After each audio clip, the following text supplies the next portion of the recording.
What's up my loves, my name is Paige, this is Paige's Page, and today we're going to be doing my January wrap up.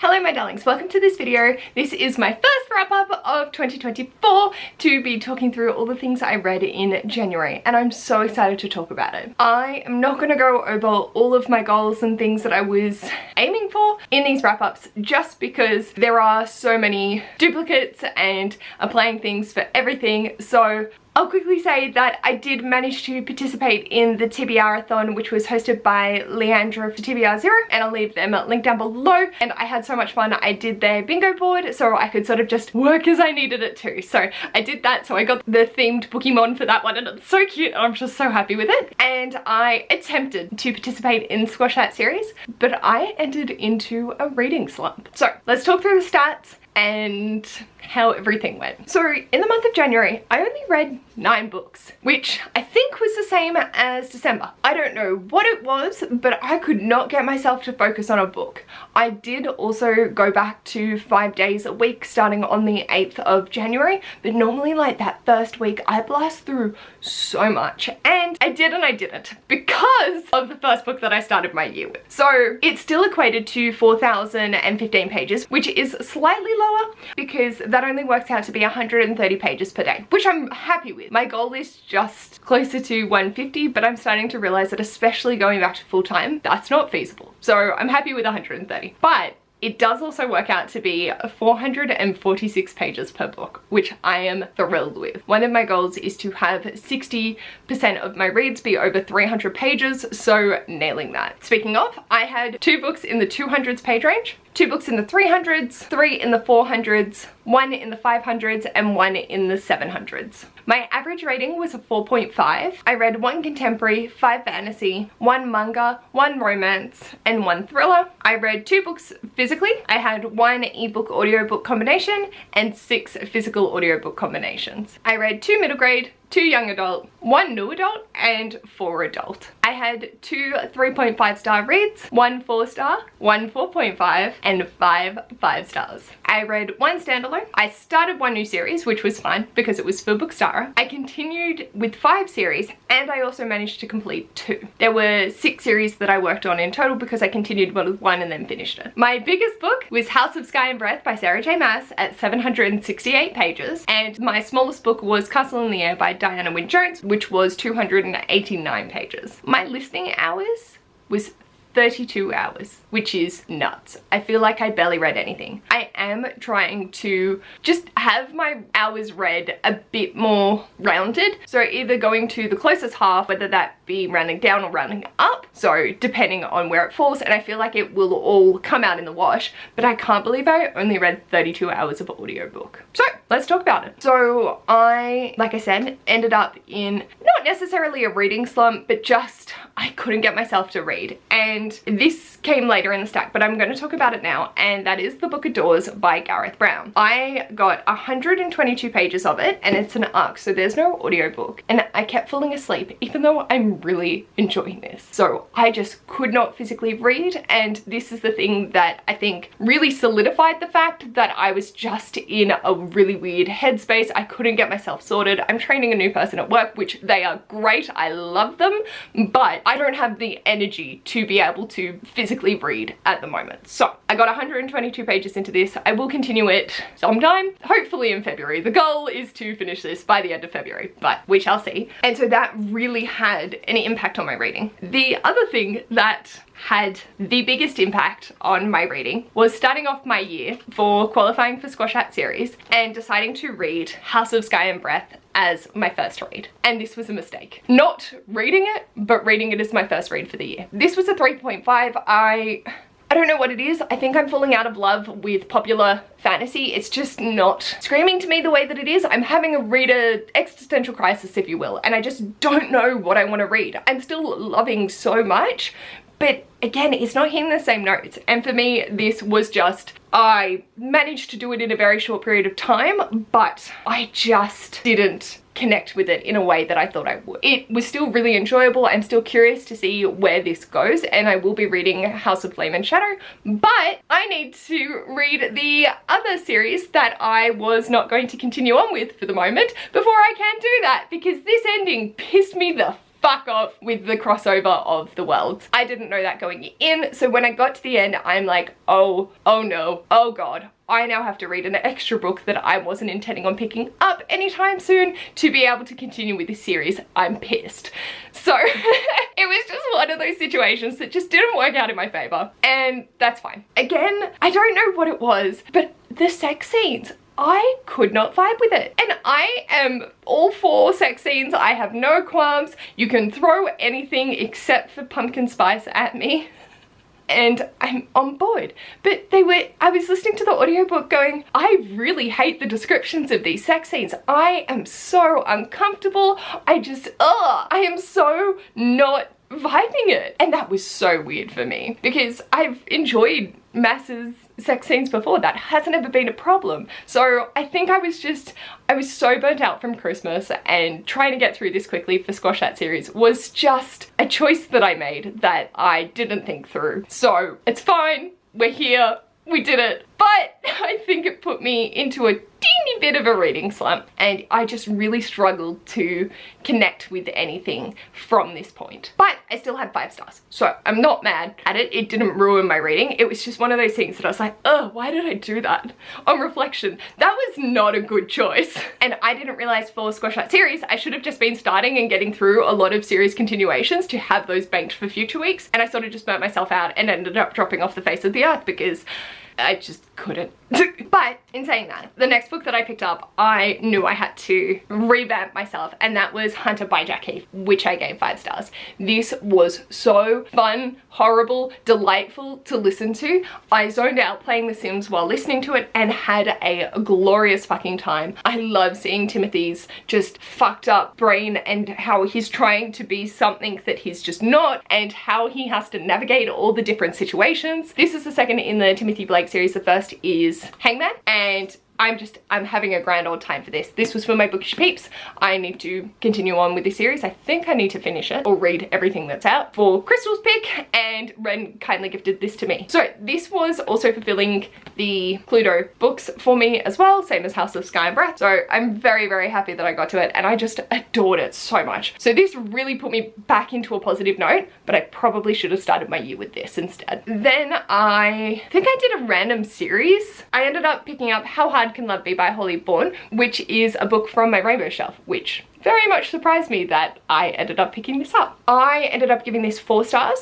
I definitely appreciate this and the characters and their dynamics with it. There was a lot of discussion with their relationship with alcohol, and one particular moment where they're projectile vomiting everywhere, and that, it was funny because it was both enlightening in the fact that I could read it and get through it and not be in a really negative space and spiral out, because I have a phobia of vomit and I'm currently working on it. I'm doing EMDR if anyone is interested in therapy techniques. If you want me to talk about it, like, I'm more than happy to. So it was really interesting because for myself, being able to read through that and not be uncomfortable and not spiral out was a massive progression. But I also don't like reading it in books. It is just not something that fills my cup, and the rest of the story was really interesting in the dynamics that they had in the relationships. It was beautiful in the scenery descriptions as well, considering they're at a camp. This is the second in the Spinster series, so they are following 3 different protagonists that are all friends, so they interject, and I don't think you have to read them in order to maximize it, but you will hear the progression of characters throughout, because the first character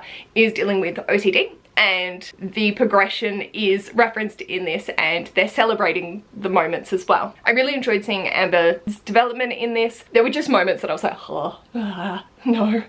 But I also felt that the dynamics with her family was something that I know it's possible, I suppose, because I'm so disconnected and had a decent family relationship, that I couldn't imagine that a dad would let them fly overseas, and if they're not responding to emails, that there wouldn't be something else going on in the background. So I thought that was an interesting choice, because I'm like, you can't just ignore your dad for 2 weeks. There would be consequences for that.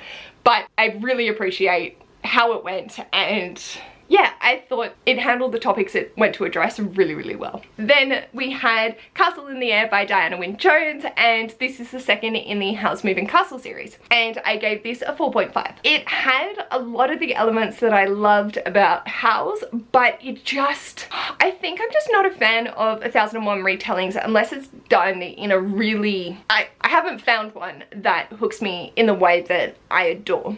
But the Jin in this were fantastic. It definitely had so many elements to it that I just adored because they were getting into situations and trying to get out of it.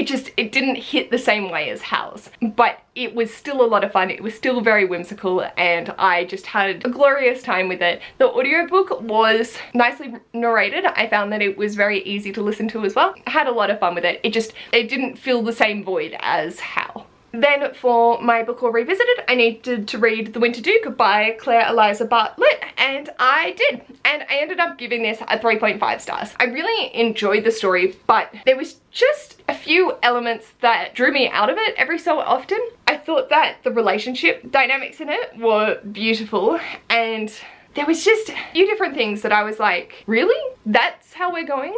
But the magic in it was so interesting. This is definitely royalty based, so she is the youngest of 12, I think, and she has to then step up and after an incident and rule. The council was very shady. I think as a reader I am too aware of how are these dynamics going to play out, and I definitely saw setups that I think would have been surprising for people that haven't read this kind of a story multiple times over. I still think it is a fantastic YA, and I can see a lot of teens picking this up and falling in love with it, and I really, really enjoyed it. Like I said, there was just the few moments that I was like, seriously? That's how we're going to address this? Okay, let's see how this goes. I really appreciated the message and the different sacrifices that the protagonist had to make, but it wasn't one that I was like falling in love with the story. So it was a great read. I'm glad that I read it, and I'm happy to continue on. The next one that I read was Full Metal Alchemist, Volume 7 of the 3-in-1 edition. So it's volumes 19 to 21 by Hiromu Awakawa, and 5 stars. Oh fuck. This just has held my heart, and I am loving seeing this world grow so much. I am so shit scared for our characters, and I really enjoy the exploration of the philosophy behind it all, the alchemy, and how everything is coming together. There were moments that were leaning into Junji Ito terror for me. They're not scary at all. It was just, oh dear God. I love that. I love that it's going that step further. It is not afraid to broach into that darker tone, and I think it's making the story just work perfectly. I still do get a little bit lost because there's a lot happening, but I don't find that a detrimental to the story. It's just, I'm like, okay, yep, this, yes, okay, we're good. And then continuing on. But I am so excited to get to the next 2 3-in-1s and finish off this series because my heart, I am not prepared at all. It is going to break me. I'm going to be a sobbing mess. I can't deal, and it's taking risks for me, so I don't trust that the characters that I love are going to be safe, and I love that fact. Can't wait to continue on. I love being with Al and Edward, and I'm so nervous, but I'm so excited, but I'm so scared, but yay! There's so many conflicting emotions right now, but I love it. Then I read Queen Takes Rose by Katie Robert, which is the final book in the Wicked Villain series. I did it, I completed the series, it's done, it's no longer taunting me, and I gave Queen Takes Rose 5 stars. I can understand why people don't find this one of the strongest in the Wicked Villain series, but for me, it was one of my favorites. I just love the Sleeping Beauty Maleficent dynamic and just the relationship between them. My God, my ovaries. The narrator of Malone, my ovaries didn't survive. Let's just say that. I was not prepared at all for that sensual perfection of how I imagined their voice to be, and I need to pick up everything that narrator has narrated because holy fuck. maybe it was the narrator that made the story for me, but I really enjoyed seeing Aurora's development and her conflict in herself. I do think that the situation had have occurred with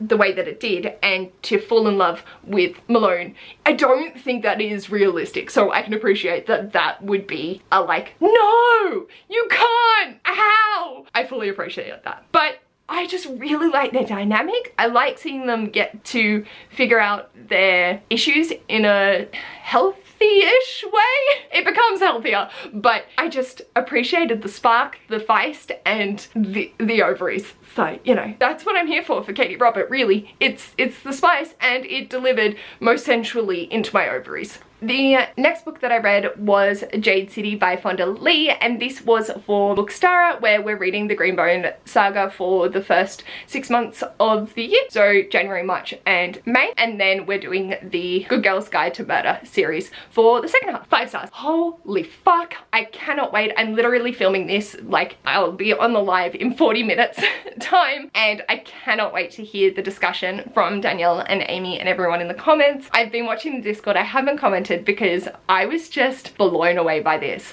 I adore the characters. My soul has been ripped out of my chest, and this is book 1. What the fuck? I can totally understand how this became a booktube fave, and I'm so happy that we're getting to it, because I need to know. This is one of those books that you finish it and go, I need to pick up the next one now. I will wait until March to read Jade War. This just brilliant. The characters, the dynamics, the magic, the intrigue. I want to kill motherfuckers. I want to love everyone and protect their hearts and souls, because no, I'm not prepared. Like I said with Full Metal, I'm loving the fact that none of them are safe. Just keep that. Give me that in books. Please, for the love of God. I need to know that my characters are at risk, because yes, that is a reality of the situation, and if you can pull it off, you are a fucking masterpiece of an author. So just myself. Very emotive about this one, and cannot wait to discuss all my full thoughts with the crew. And then the final book that I read in January was House of Many Ways by Diana Wynne Jones, which was finishing off the Howl's Moving Castle series, and I gave this one 5 stars. This was back to the whimsical that I sort of really adored in Howl's, and there was a house with particular elements and this whole time loop consideration to play into, and it was fabulous. I just think that the way that this was done was so interesting. There was one particular description that I could have lived my life without, involving a bug, but that's fine. And I love the feistiness of the protagonist, who has basically, they've raised her to do nothing, like just to be elegant, be sophisticated, and, you know, be a proper woman. And she doesn't know how to wash her clothes or you know, things like that. She's always got her nose in a book, and I really, really adored that. So I had so much fun. It was very bookish themed, which I adore. I love the scholarly aspects to it, and it was just so much fun. Both the second and third have Sophie and Hal make an appearance. I love it. I love them so much. It is absolutely fabulous. Apologies for the angle change, battery died. But yes, 5 stars. Absolutely adore this. So happy to have finished off the series. So this is my relatively hefty stack for January. I am so happy with what I did get completed. The white pages is representative of Queen Takes Rose. Please do not fall on my face. You are massive. I just had a really great time with the series that I did continue with, the ones that I started. Even though I felt really off in terms of my reading, it was still a fabulous reading month. Obviously 9 books in a month is fabulous. I know that is more than average. Most people only read 2 books a year. So I don't begrudge that. It's just different for me. So I'm happy that I could still have a wonderful reading month and get to things that I've been so excited for, and continue to make progress in series and just start my year off strong. I didn't get to a there or there for the buzzword, so I've just decided, fuck it, we're just gonna do it as I can, when I can. I do have options. I also had a slight bit of decision fatigue, or mixed in with overwhelming myself with wanting to read every series known to man. So learning things about myself definitely helps to be able to plan for the future, to make sure that I don't get overwhelmed like that again. But I did have so much fun, and I'm so happy to see how squash that series went, even though I sort of just faded into the background because my brain didn't want to do the thing, so that's fine. But yes, let me know in the comments, what did you end up getting to in January? Was there anything that became an utter standout that you're just gushing about to the winds? I'm so thrilled of everything that I got through, and the fact that I did finally get to House of Sky and Breath when I said I was putting it on the final TBR, otherwise it was going to be on hold, and the fact that I finally finished the Wicked Villain series, I finished the Howl's Moving Castle series, I made progress with Full Metal. It was a really good time. So it's weird when you come in to think, that was a really weird month, like I don't feel like I had a good month, but then statistically I was reading a lot of things that I loved, and I feel so much pride to this month. So it's an interesting shake-up. But I did what I did, I read what I read, and I'd love to hear from you in the comments down below. What did you get up to? What did you read? What did you do? Ash also introduced me to Pokemon Go at the end of the month, so yeah, that's great. And I did my 30 days of yoga with Adrian. So that also took out, you know, 15 to 20 minutes of my day every day, which is not that much, but it shook up my routine enough that I was not processing well. And then starting full time. So there was a lot that went on. I'm really proud of the month, and I'm really happy that I got to film this video to reflect on that and go, actually, you know what? That was a really fucking good month. Let me know anything you want to let me know in the comments down below. And if you like this video, feel free to give it a big thumbs up. And if you'd like to see more of this mess, feel free to subscribe. I'll hopefully see you in my next video. Bye!